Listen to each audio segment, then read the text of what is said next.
Good afternoon, ladies and gentlemen. Hope everyone's doing well. It's a pleasure to be back here with you.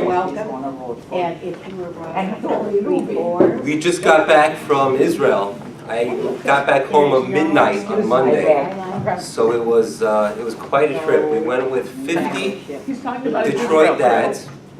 We went with 50 guys. 50, 50 is the biggest trip that we've done so far. And 30% of those 50 men have never been to Israel before. And for me, it was an opportunity. You know, sometimes when you experience something again and again, even if it's a great thing, you become jaded. You lose your appreciation. And it gave me the ability to see it from their perspective, through their eyes, of the first time going to the Western Wall, the first time making that climb up Masada, which, I don't know if I'm getting older or if it's getting steeper. Oh, wow. How old were the guys in the group? The age range on the group was roughly 40 to 60. We had some guys under 40, we had a few guys over 60. 40 to middle age. The youngest guy was 38. Not including me, who's 36. So I was the baby in the group. I was also the leader of the group. So you were able to climb the sun. I was not the first guy to the top. The record was 34 minutes, and I made it in 35. How old was the guy that made it to the top first? So his name is Jason Levy. You don't know how old he is? He is probably, I'm guessing, 38 years old. Oh, so he has 2 years on me. We were neck and neck the entire time. I actually waited for him because he had to catch his breath, and then at the end he took off and I was done. So keep in mind though, this is I was carrying 4 sets of talis and tefillin for people to be able to put on. So I maybe had a handicap there. You know, I had a heavy backpack on. I don't know, that's my excuse, you know. Right. We had a class on anti-Semitism. It was one of the classes that we had, and they tell you that so many of the reasons given for anti-Semitism are really just excuses, because they show you that when you take away that reason, anti-Semitism is still present. So that tells you when something's an excuse or it's a true cause. So that's my excuse. I had a heavy backpack on. Otherwise, for sure, I would have been 33 minutes. So it was great to get back home, and I missed my wife like crazy. It was hard. You know, I used that actually as an example. I was encouraging these guys to communicate with God. You know, so we discovered him on this trip. Talk to him. A relationship is about communication. So I used that as an example. I said, you know, I miss my wife so much. What do? I pick up the phone and I called her, because when you have a relationship with somebody, you want to speak to them. And I said, you know, we want to all deepen our relationship with God. Talk to him once in a while. He wants to hear from you. So I use that as an example. I would like to continue where we left off on the last class. I'll kind of bring everybody in who wasn't there, so we'll all start on the same page. The overall topic of today's class is going to be the idea that sometimes when a person has a vested interest in something, if you have a pull, a leaning in one direction for whatever personal reasons that may be there, it's very hard to be objective. It's very hard to read the situation correctly. And many times we're not even aware of our own prejudices or biases that we have. They may be subconscious, that we're not even aware that they're present, but we're exploring different, you know, for example, we had the idea that the high priest, the Kohen Gadol, who is the only one valid to perform the Yom Kippur service in the temple, he can't be present. He can't be one of the members on the high court making the decision as to whether to add an extra month into the year, to create a leap year, because he has a vested interest, which is he would actually prefer that Yom Kippur fall earlier in the year. He doesn't like it when we have Yom Kippur this late. Yom Kippur is not going to be till like mid-October. Not good for the high priest. You know why? Because 5 times during the day he takes a dip in the ritual bath in the mikvah. It's cold outside. Now, you're talking about the high priest here, right? And yet you're worried that this is going to be a consideration. He doesn't want to take a dip in the cold, but yet the Talmud is teaching us how deep that idea runs. That when you have factors pushing you in a certain direction, you may not even be aware of them. They will affect your decision.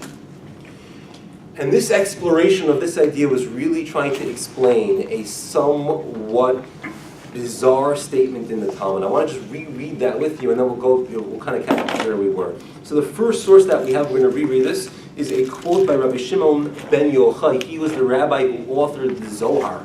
So you know this source is going to be deep, it's going to be sublime. Do you know, I just had a discovery a few weeks ago, the word subliminal is related to the word sublime. Sublime means esoteric, lofty. And the idea of subliminal means that messages that are being sent your way that kind of come in under the radar. You know? America is so good at that. Hollywood, by the way, are the masters of subliminal. It's insidious. You know, I'm sorry, I'm going to digress because I feel I'm passionate about this. When they show you a movie or a TV show, the character that believes in God is inevitably a nerd. It is not the cool people that believe in God. And what they're telling you is a message. The message is it's not cool to believe in God. That's for the nerds and for the misfits. If they just got up there and they told you, you know, believing in God, it's not in, you would have your defenses up. You would be ready for it. But they kind of send it in under the radar, you know? One more idea, and I hope I don't offend anybody with this one. But whatever your position or leanings are, you'll find that this is skewed. If you watch television, or you're going to the theater and you're seeing the movies, the percentage of homosexual couples, of gay couples, that they have in the media is probably, I'm guessing it's about almost every TV show has one, a couple, homosexual couple, right? What percentage of American society is gay or lesbian? Very small, very small. Yet, on TV, it's the norm. You know what they're telling you? The message they're telling you is this is the norm. Yeah, this is okay. This is okay. This is it. You know, Modern Family. This is the new Modern Family. Okay. And if they just got there and they said, you know, this is the norm, you would say, no, it's not. But when they send it in under the radar, subliminal, from the root sublime, that's how they kind of convey the message without you even realizing that you're being told the message. So they are the masters of that, of the sublime, of the subliminal.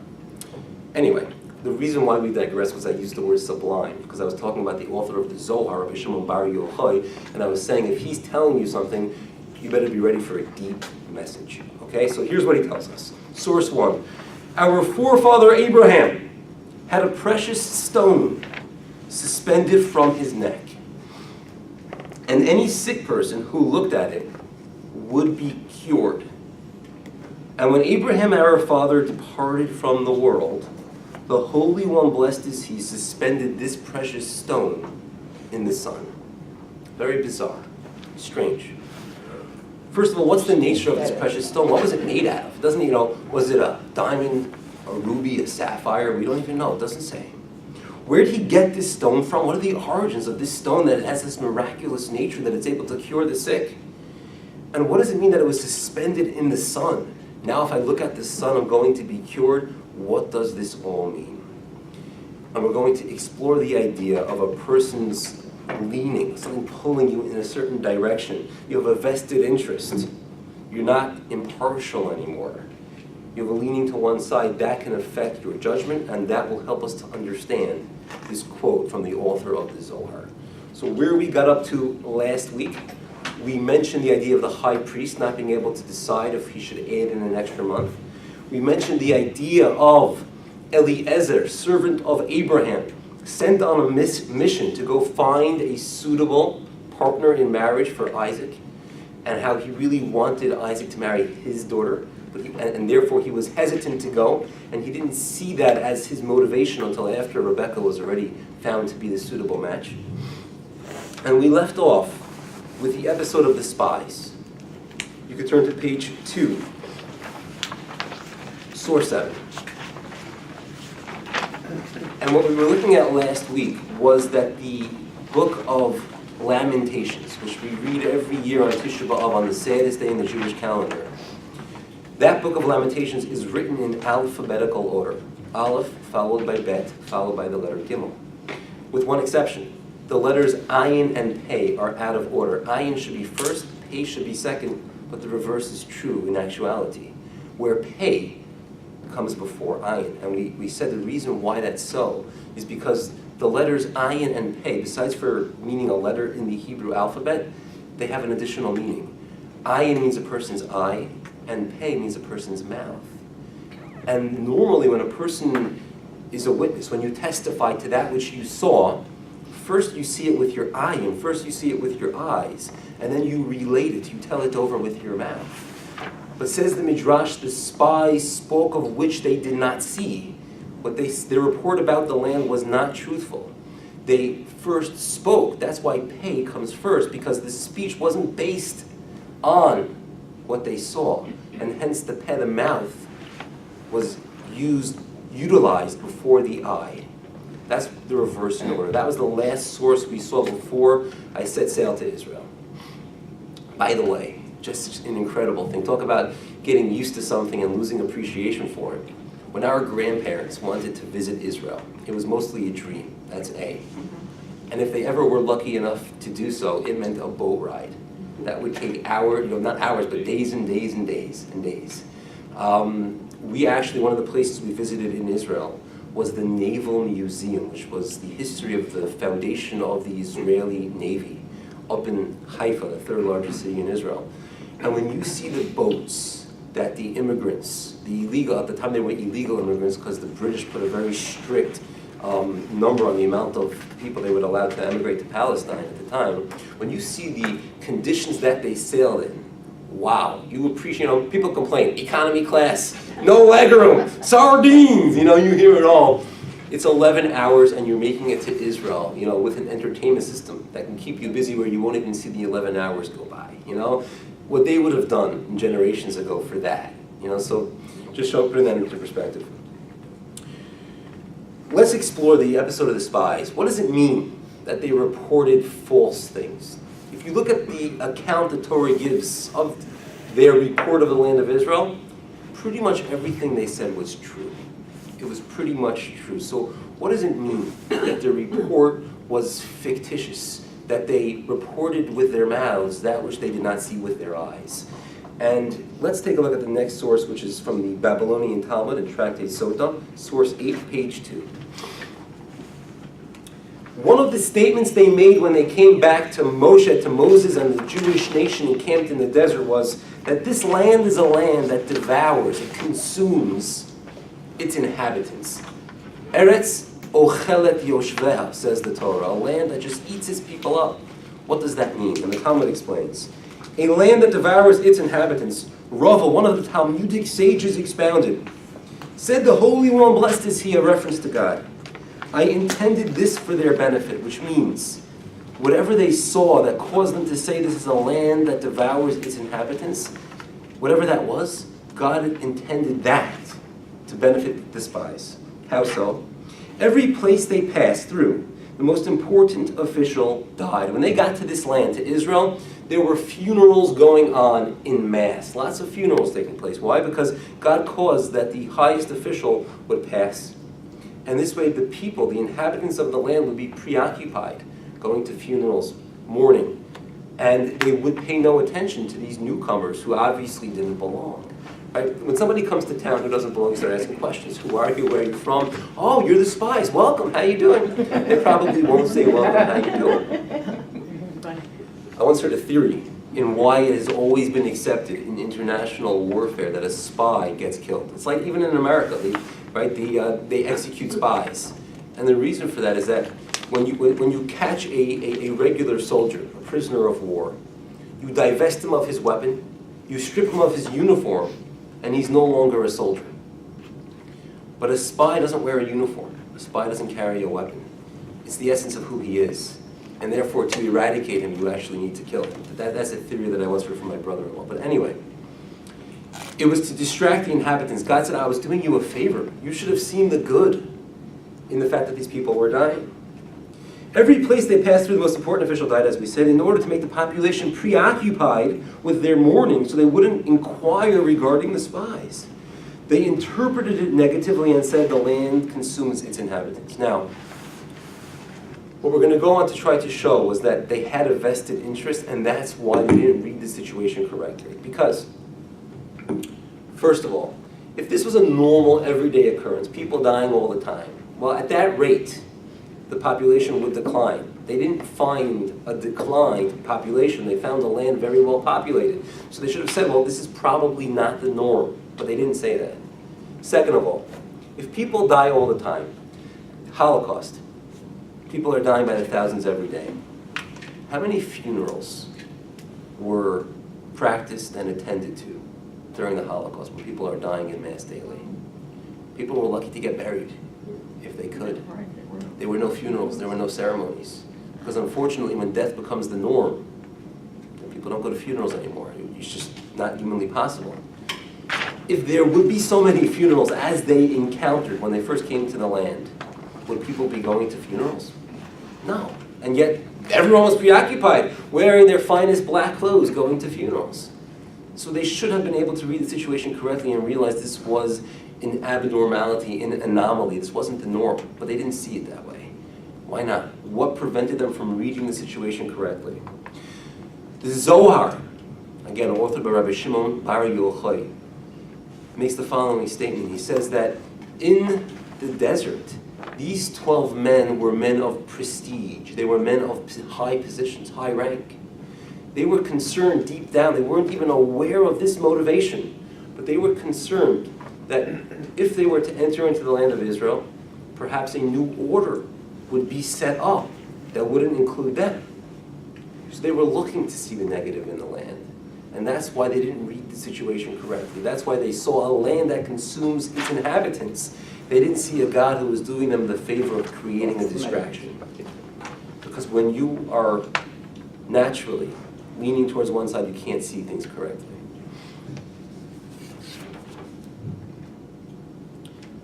Let's take a look at our next source.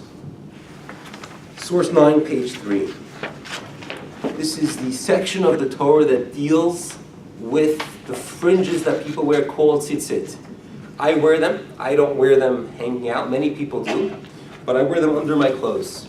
And I have 4 strings on all sides. I kind of tuck them in. It's a neater look. That was the way I grew up. Was you can't have anything, including my shirt, sticking out.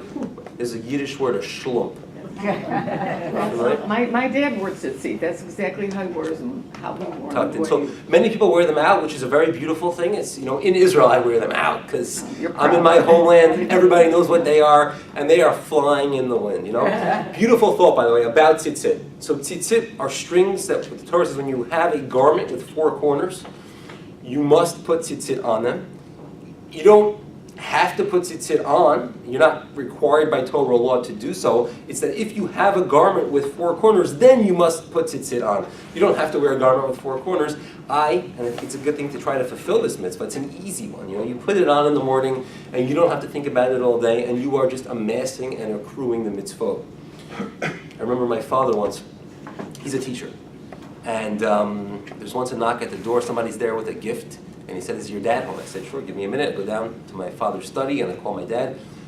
It had been years, my father barely recognized him. This was a former student of him who says, "Rabbi, I gotta tell you, I'm no longer very observant, but there's one mitzvah that I do every single day, and it's because of you. I remember you in class, you were saying, you put them on in the morning and you forget about them all day, and cha-ching, cha-ching, cha-ching. You're just amassing the mitzvahs, and I do that, and I have so much appreciation that you were the catalyst for me observing this mitzvah. I want to give you this gift."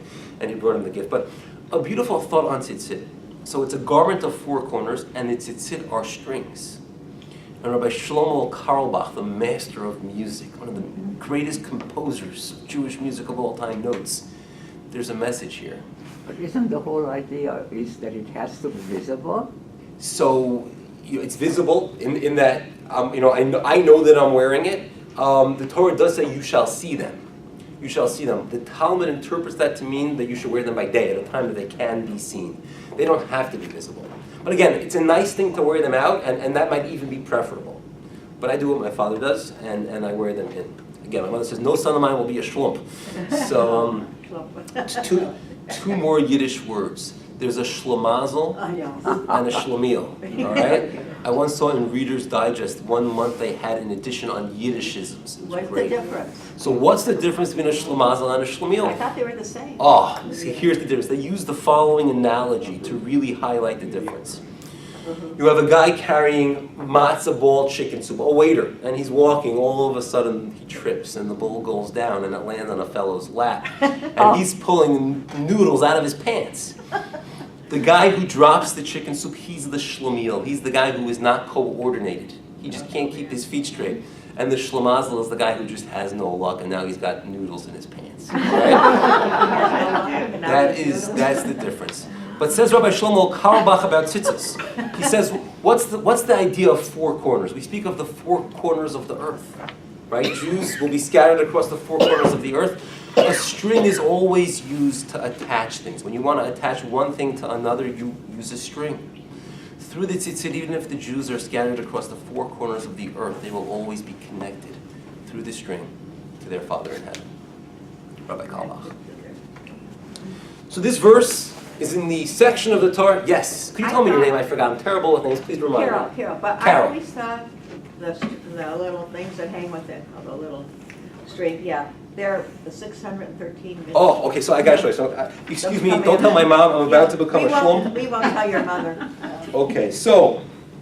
Yeah, that's what I want to know. Is that true? Yes. Okay. So on the tzitzit, there are 8 strings and 5 knots. Okay. We'll just walk around the room slowly. I see. Okay. So there are 4 sections of spinny guys. Okay. And then there's 8 strings, and there's 1, 2, 3, 4, 5 knots. All right. So the numeric value of the Hebrew. I'm going to bring this a little closer. So Okay. each one represents a mitzvah. Oh, so here we go. The numeric value of the word tzitzit, which is sadi, yud, tuf. You have to trust me on this one, equals 600. All right, we can do it together. Sadi is 90, yud is 10, that's 100. We have another tzadi and another yud, that is another 100. So that's 200. The letter tuf is the last letter in the alphabet, which is 400. That's a total of 600. 8 strings and 5 knots. Do the math. 600 plus 8 strings and 5 knots equals 613. Oh. 613, right? 600 plus 8 plus 5 is 613. The significance of the spinny guys. Remember I showed you 4 sets of spinny guys? The numbers there are 7, 8, 11, and 13. The first set is 7, the next set is 8, the next set is 11, and then 13.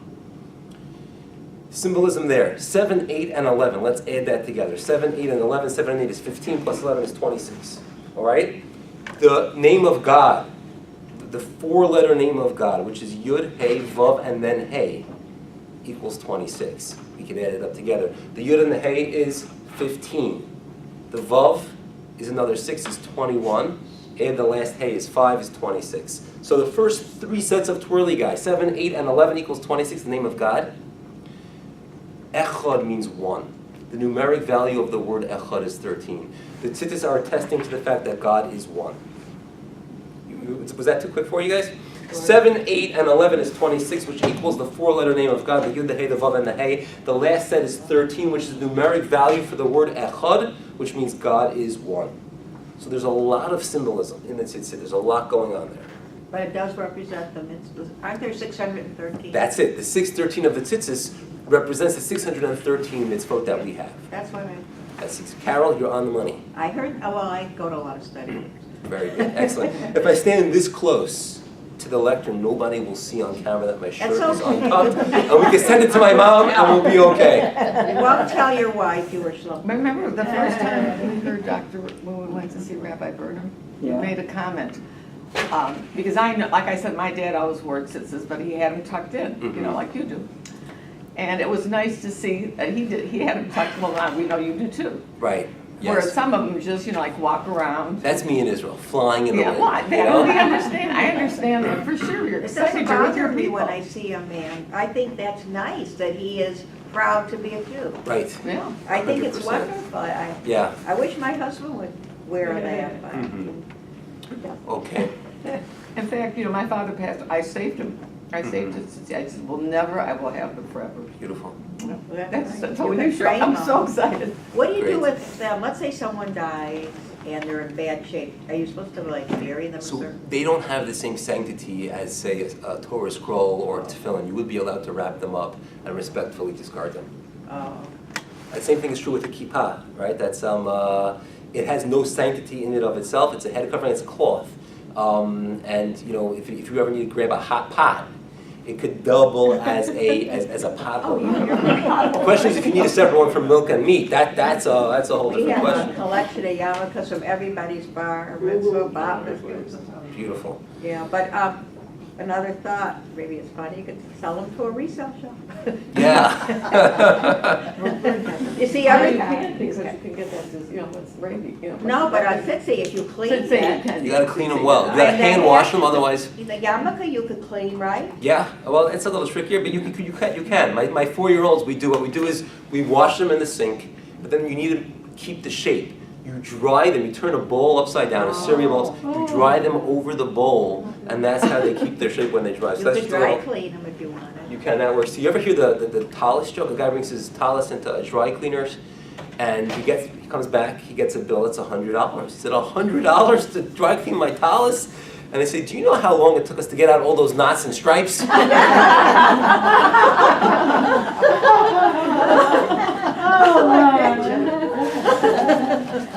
All right, now, in all seriousness, when the Torah speaks of tzitzis, it makes the following statement. Source 9, page 3. I'm going to read this in Hebrew. V'lo sasuru acharei levavchem v'acharei einechem. Do not stray after your hearts and after your eyes. The tzitzis will keep you on the straight and narrow.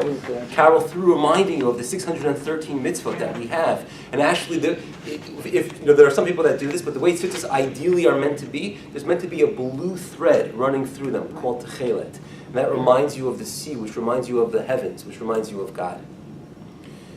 It helps you not stray after your hearts and after your eyes. So in other words, don't go after, like when you're married, don't look at other women. Is that Exactly. That's that what it what it means. Yes. You can look but not touch, or what? It says, I have eyes just for my wife, and that's what it means. And that's what it means. Well, as they say, when you don't look, you're dead. I mean, you can look Yeah, at someone, but not. Of course. Meaning, let me give you an example. Hang on 1 second.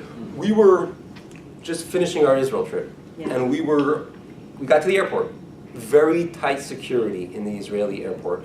When we were ready to check in our luggage, an Israeli security agent said, "Who's the leader of this group?" And they all pointed at me, him. So she called me over, and I got an interrogation. She grilled me with 30 questions. She was checking my response time. How quick am I answering the questions? She said, "Okay, you're good to go. I just got to call one more member of your group over. I'm going to ask him the same questions and see if your answers match up." Oh, my God. So before that happened, as we were pulling into the airport, the soldiers stop you. And a young female soldier gets on our bus, and she has a list of questions for me. She was a very attractive woman.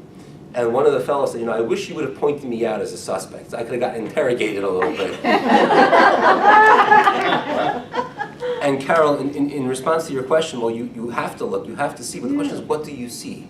Do you see a very attractive woman? Or do you see a Jewish girl putting her life on the line to protect our people? Well, that's what you're supposed to see. That's what I saw, and I answered all of her questions respectfully. Or do you just see a good-looking girl? No. So that's seeing the If you were person. single, you might. Maybe. Yeah, But when you're single, can you, okay. So when you're single, you can look at, Okay, so here's the deal. The Talmud says, this is a study in Talmud stories, the Talmud says, it is, in the olden days, marriages were arranged, and you don't actually have to personally give the Now ring it to the says girl you to have be to, married. I know. You could send an agent on your behalf. Let's say she's from a faraway land. You could send your agent to give her the ring for you and say, so-and-so would like to marry you. Do you accept his marriage proposal? And she could either accept or say, what scumbag doesn't come on his own, and she'll say no. But you can make a marriage by sending an agent. And the Talmud says you must see her first. You're not allowed to marry her without seeing her because we're afraid you might marry her and you might not be attracted to her. Marriage without attraction won't go so well. All don't right? you have to get to know her too, and spend a lot of time? So you have to just see her to find, and there's a belief that you could build a relationship afterward. If you want to know, this will shock you. You ready to be shocked? Hold on to your chairs, ladies and gentlemen. How many times did I date my wife before we got engaged? 3 months. That's not a lot. 3 months? Not a lot. It was roughly 3 months, and over that course we saw each other 12, 15 times, not more than that. That's a lot. Not more than that. But in the secular world, people date for They go 6 on months and months. But what I was looking for was, A, was she attractive? And I can tell you as soon as I met her, the answer is yes. All right? Number 2, is this a platform on which we could build a relationship and a family? All I needed to see was, do we have the tools to work together? And we did. And I knew that after just a short while, 3 months was enough to tell that she has the character traits that I'm looking for. Do I know everything about her? Absolutely not. You know, the fact that it takes her 45 minutes to get ready for a wedding, I'd never been there before. You know, I learned that as we were married. You know.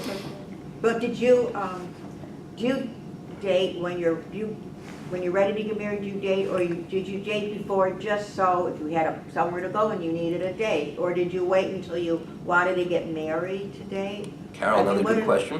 No, Feel free, I mean, I I don't don't know. have any Really? secrets. Ask anything you like, all right? So the answer to that question is, in the observant circles that I grew up in, and this is, you know, you have modern Orthodoxy versus centrist Orthodoxy. In modern Orthodoxy, it's much more common for people to date socially. You know, it's much more fun to go to a movie with a good-looking girl than it is to go alone. But in the circles that I grew up in, I always went to separate schools for, you know, boys and girls. I didn't have a girlfriend, social girlfriend. When it was time for my parents to kind of push me out of the nest and flap my wings and set sail on my own, then I started to date with the intention of finding a suitable partner for life. But you got married young. I got married at the age of 22, 23. I turned 23 2 days after That's my young wedding. by today's standards. So yes, you know, that is young, and I look back then, I'm like, wow, you know, I was a baby. You know, kids will make you grow up very quickly. It will, whether you're ready or not, here they come, you know, and then you're forced to kind of become a mature adult. Marriage makes you grow up. Marriage does, but Some people. some. Well, Never. when we were in Israel in May, we were at the hotel and we saw all these couples that met. They were They like, do that in Israel too. well, this was Israel. Yeah, that were meant to meet. And they got to know each other, and whatever happened after, I don't know, but there were several. I mean, there were. Yeah, so the way I met my wife, you know, if I'm going to a separate school and I'm hanging out with guy friends, so how do I meet my wife, right? How does that work? So the answer to that question was that her older brother was in yeshiva with me. We studied in the same Talmudic academy. And he called me over and said, Chaim, I got a sister. I think it's a good match. You guys should go out. And we did. Yeah, that's And we how did. Jewish That's- people meet. So meaning there's an advantage there because You we did a were family. set up based on a certain commonality. It wasn't just that we met at a bar and Well, we that's took not interest the in how point. each other looked. How long could a marriage like that last? Meaning, as we spoke about before, when you get used to something, you become jaded. So you could be married to the best looking woman in the world. And take a look at Hollywood, right? With time, the infatuation wears off. It's not going to last forever. Licks fade. Right? You know, they fade that with time it fades, but also the impression that it makes on you. When it's new, it's exciting. When you've been there for a year, you're ready to move on. And if a marriage is based just on the looks, you find a cute guy or a good-looking girl at a bar, how long will that last? When you have, you know, you're looking to check out different girls. Do they have similar interests to you? Are they in similar places in life? Do they share aspirations and goals and dreams with you? That's a common ground that you could really build on. So there's something to be said for that. Anyway, we spoke about the way we digressed, the way we derailed over there from what I remember. You spoke about the idea of not straying after your eyes, and you asked, does that mean looking at other women? And then I told you the story from Israel about the girl that came on the bus, and then we spoke about how I got married to my wonderful wife. Were there single guys on your trip? It was, no, destination for dads. Trip requirements, you have to be from Metro Detroit. You must be Jewish, and you must have children who are 25 or younger. Do you have to be married? You don't have to be married. Probably 5 or 6 of the guys were divorced. So they could look at the girl. If they think it might be a suitable life partner for marriage. Now, if these guys don't speak Hebrew, that's a problem. And Israeli girls are tough. Oh, yeah. And, Whew. oh, and a lot of, my girlfriend is Israeli. She was a sergeant in the army. Mhm. She told me she did not like the Israeli men. Very macho. She's my age in her early 70s. She came here and met the sweetest, nicest guy, an attorney. I mean, he wouldn't hurt a fly, you know what Excellent. I mean? And she said, and she went away she was only child. Mhm. And I said, how did you do it? I could never do it. She said, I could do it, you could do it. I said, how do you fall asleep in a room with 20 girls? She said, they put you through so much during the day, you just fall into it. Right, But right. she came here, she said, I dated the Israeli men, and I didn't like the way they treated women. They were tough. Yeah. We had a joke on the Israel trip that there was a guy who was told someone, you know, I want you to go, there's a seminar, and they're going to be doing some marriage counseling. And in the seminar, there were two lines. There were the line of husbands whose wives are in charge, run the show, and then there was the line of guys who they're the ones who kind of run things Which in the line is house. longer? And the line where the women control, you know, things in the house was like around the block. It was really long. On the other line, there was only one guy standing on line, and the person who was told about the seminar comes over to this one guy My wife told me who to wears the stand pants there. on the house, and he says, you know, tell me your secret. How do you do it? He said, I don't know. My wife told me to stand here. What in Israel is the woman, is it the same thing? Because the men and women are both so tough. They're both tough. They're So how both does it tough. It's a work tough out? culture. It's a very tough culture. It's a tough culture. I don't know. I honestly don't know. You Because know, when you have it's- two tough people together, they must. Yeah, there are so many factors in marriage. You know, marriages themselves. You know what the divorce rate in America is? It's definitely over 50. It's north of 50%, which means that when people get married, they are more likely to get divorced than they are to stay married. So marriage itself is complicated, is tricky enough that once you start mixing in cultural differences, Right, and then it really gets. it's tricky. It's I tricky. agree. Yes. Yeah. Question. Yes. Okay. It's a hard thing to explain an attraction and, you know, being in a marriage. You know, it's what works and what doesn't work, you know. Every marriage is different. Yeah. There's, by the way, the Torah has its built-in system What is it? for attraction in marriage. What is Yeah, it? it's So hard to here's the explain. deal. Here's the deal. What? Every month for about 12, 15 days, husband and wife have to separate. Yeah. Yeah. No intimacy. Yeah, yeah. Not only no intimacy, no physical contact. No physical contact.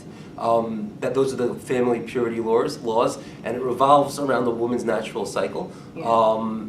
And you know, but the bottom line is the byproduct is that when you're forced to separate for a full 2 weeks, when you can finally reunite, you are very physically interested in each other. I can imagine. You know, and it's a beautiful thing. It's a beautiful thing. It kind of keeps the flame alive. Things don't just wither. When you always have, here's something.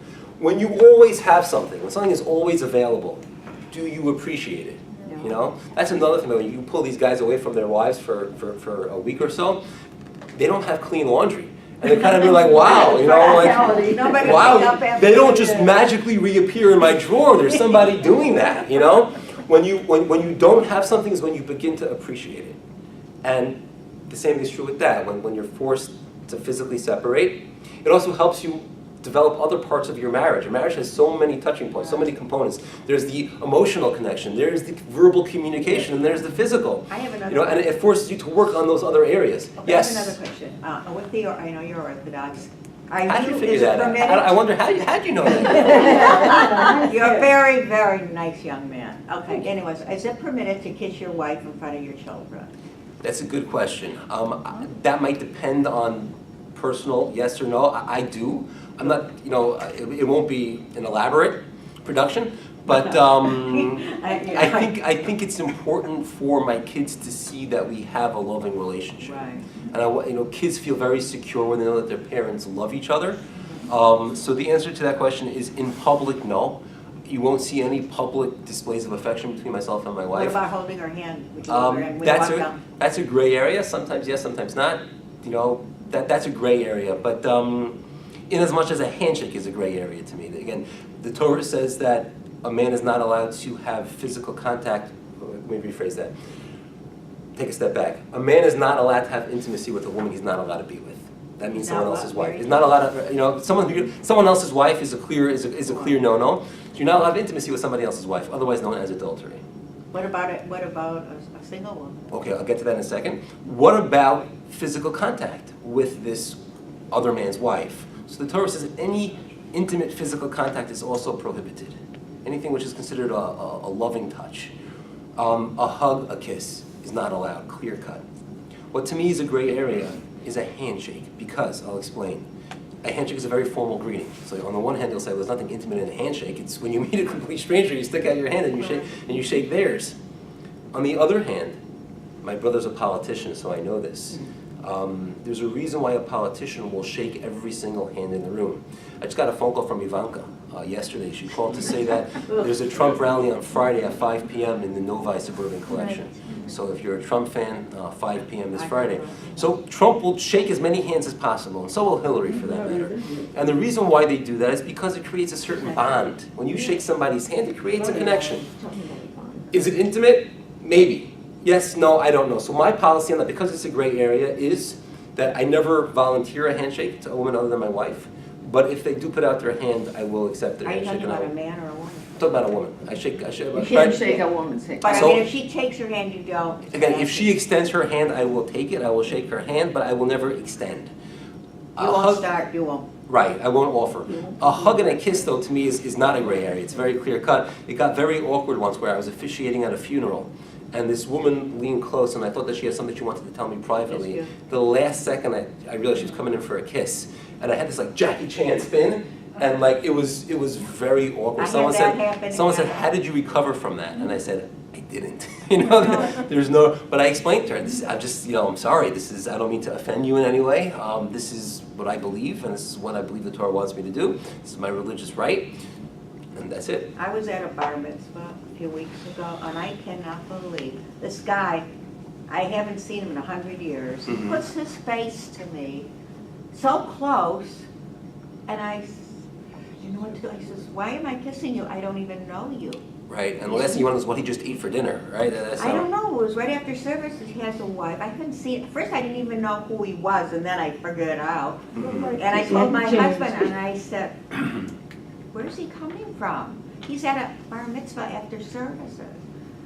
And I know he's not Reformed, he's not Orthodox, I know he's conservative, but that is so out of taste, so Right. tasteless.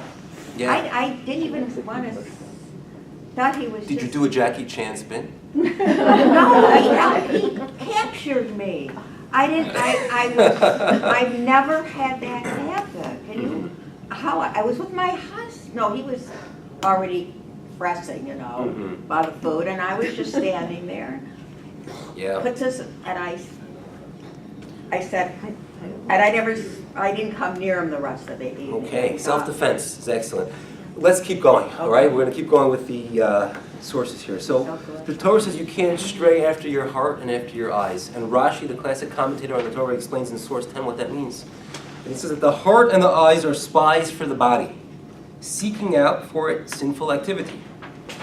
The eye sees and the heart desires, and then the body performs the sin. You with me here? You see something, you want it, and you go and you sin. And that could be referring to a woman you're not allowed to be with, or it could be referring to a food that you're not supposed to eat, or it could be referring to property not your own that you take. And the question to you that I pose is as follows. Rashi explains the order is first your eye sees. Rashi says that they're spies for the body. And the eye sees, and then the heart desires. But let's go back to the verse for a moment, and let's see the order that is listed. Do not stray after your hearts and after your eyes. What should the correct order be? It should say, do not stray after your eyes and after your hearts, right? If first you see something, first the eye sees and then the heart desires, the Torah should first list the eye and then list the heart. It's out of order. The question is why? And here's what I believe. When you see that attractive Israeli soldier, female, what do you see?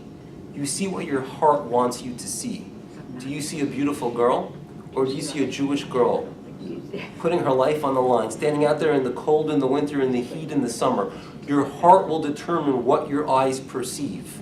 Your vested interest will determine what picture you're seeing. Two men could be looking at the same thing, but they're not seeing the same thing. And therefore the Torah says, do not stray after your hearts, because the hearts will determine what it is that you're witnessing and you're seeing. And then it says, after your eyes. Because it's in the heart that determines what our eye sees. Yes? Is this important? Because I think chemistry, when people meet or when they see and then I believe there's a chemical attraction. Yeah, You understand? that's true. That is Makes your heart intangible. flutter when you see something. I'm speaking from experience. It's chemical. I mean, you're attracted, the physical, but you just have an attraction. Let me throw one idea by you, which is like this. Has it ever happened that you met somebody, and at first you didn't think they were so good looking, but when you get to know them, and the inner beauty of the person begins to show, Definitely. that now the way you view them is different, it's changed, right? So it's not just that chemical reaction upon the first meeting, which it's true, that's I believe an undeniable fact that there is some kind of chemical reactions going on, especially with men, all kinds of crazy hormones going on. But yeah, it's physical, it's chemical, and it's also... You feel a certain way around the person. I mean, yeah, but that's subject to getting to know them better as well. And comfortable. when you know the person and you see the inner beauty, that could change the way you feel about them. Yeah. You know that, I'll share something with you. Yeah. I went to a yeshiva, and the yeshiva that I went to, the head of the yeshiva was a European Jew. He escaped the Nazis through going through Kobe, Japan, and then to Shanghai, China, and eventually he went to Toronto and back to New York. He was part of the Mir Yeshiva, a yeshiva that, in mass, escaped the Nazis. Fascinating story for a different time. And he very much valued the study of Torah. And if young men would miss a study session, he would have questions for you. Where were you? You know, he cared deeply about it. He cared about he cared about the minutes in the session. He didn't like people schmoozing. He wanted, you know, when you sit with a study partner, you each have a life, you got stuff going on, you could talk about all kinds of stuff. He wants you to talk about the Talmud. He wanted you to challenge each other and study. He cared about the minutes. Yet, he had a policy which he believed in deeply, and if anybody crossed it, they would also be summoned to his office. When you dated a young woman, and we were set up, I was set up by my brother-in-law, other people, we professional matchmakers, and you went out with her. You might say after just dating her one time, I'm not attracted to this girl. This can't work. And that's an important part. I believe that attraction is a very strong part of marriage, once we're on the topic. His policy was, make sure you date her a second time. Always give the girl a second date. You know why? No. Because if you date her once and you say, no, I don't want to go out with you again, what she'll take that to mean is, he doesn't think I'm attractive. And that's not anything that she could change. And you will hurt her. You will hurt her deeply. Women like to feel attractive. If you ever notice, you can do an experiment, set up a mirror along a wall. Women pass by it. Just about every single one will stop to examine their appearance in the mirror. It will work 100 out of 100 times. Men, on the other, will obliviously walk right past that mirror. Women like to look attractive.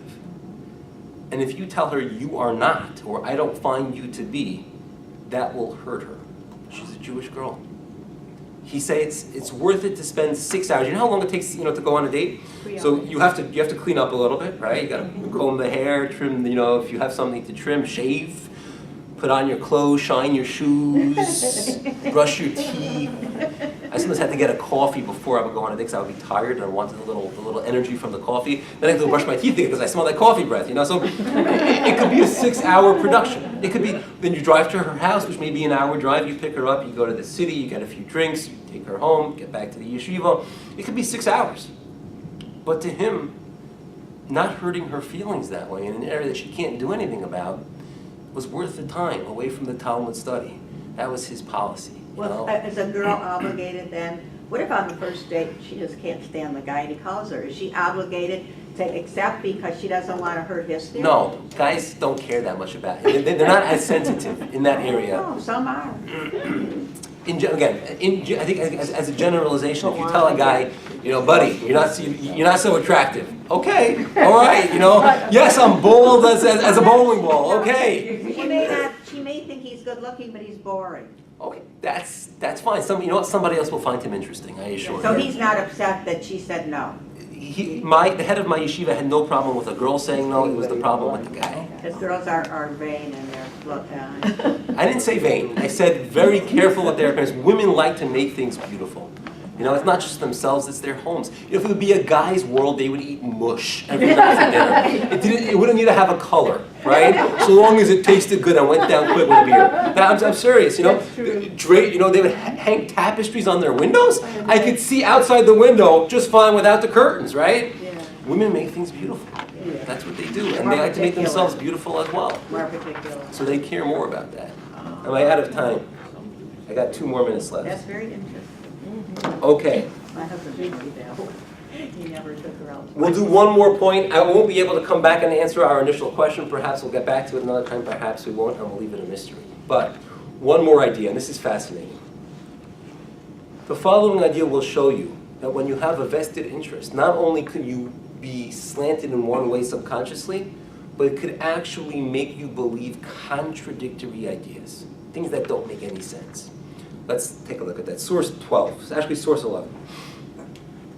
This goes back to the early parts of the book of Genesis, to our forefather Abraham, who had a nephew by the name of Lot. Abraham and Lot each had large amounts of livestock, sheep and goats.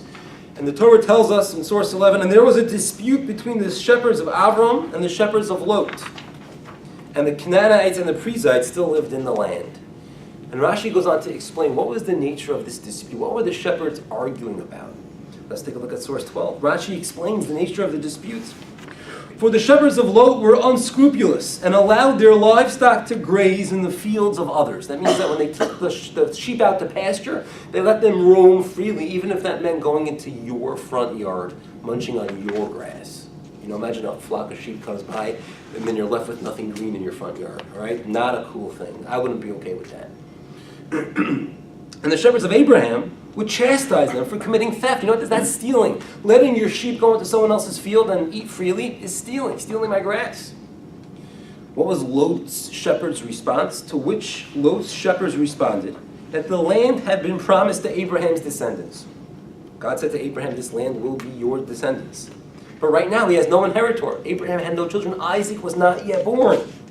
His nephew Lot is his inheritor, and therefore it's not considered theft. Again, Lot's response is, God promised this land to Abraham, his descendants really. Currently he has no descendants. So I'm the man, I'm the inheritor. This land is mine, hence I'm allowed to send my sheep to graze freely. There's a few flaws in that argument. Flaw number one, that was a promise for the future. Even if you're going to inherit, it's not yours now. That would be tantamount to a child saying, I'm going to steal from my parents because I one day will inherit them. It's not yours yet. But there's a greater flaw here, which is the promise was the land will be given to Abraham's descendants, which means he will have a child. The very same promise which promised Abraham the land also foretold of a child that will be born. So how could Lot, if he believes the promise, if he believes in this promise, the land will be given to Abraham's descendants? That's his claim to why he deserves it now. That also states that Abraham will have a child to his descendants. Abraham will have a child. And then Lot, the nephew, won't be the closest inheritor. So he believes the promise, part of it, the land will be given, but he kind of discounts the other part of to Abraham's descendants. And that's a contradiction right there.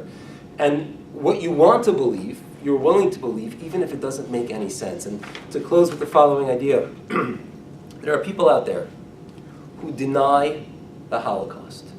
They say it never happened. It's usually people who already hate the Jews. It's people in Iran who wish Israel, if they would be up to them, they would wipe Israel off the map. It's the neo-Nazis. People like that who hate the Jews, they're the ones who claim the Holocaust never happened. Now, the Germans were brilliant. They were efficient. They kept good records. I just went to Yad Vashem. There's a record of 4 million people that were killed. They have the names. They have empty shelves for the remaining 2 million. The Germans kept very good records. How can anyone deny the Holocaust? I just saw footage. I watched it on Tisha B'Av. It's called Nazi concentration camps. It was so, I've read, I'm very well read and gone to museums on the Holocaust. But that was so graphic that I couldn't sleep at night. It was an American general who just took raw footage of the atrocities that he witnessed there. The Germans of cursed memory, they would fill up a cattle car of Jews and they were deported. And there were times where they wouldn't open it for weeks. And he stuck a camera in one of these and he showed you what was there. And it was horrific. How could anyone deny the Holocaust? It's ridiculous for a rational person. But the answer is you believe what you want to believe, and they already hate the Jews. Yes?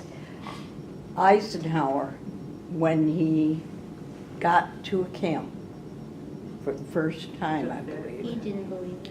he so said to those photographers that he had with him, take the pictures, because there will be some who will say this never happened. Yeah, I heard that. Right.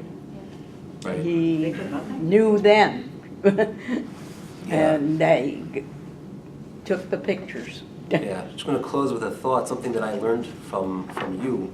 The last class that I gave, I referenced the Shoah, the Holocaust, and somebody came over to me afterward who went through it, experienced it, and said that the hunger was terrible, but worst of all was the thirst.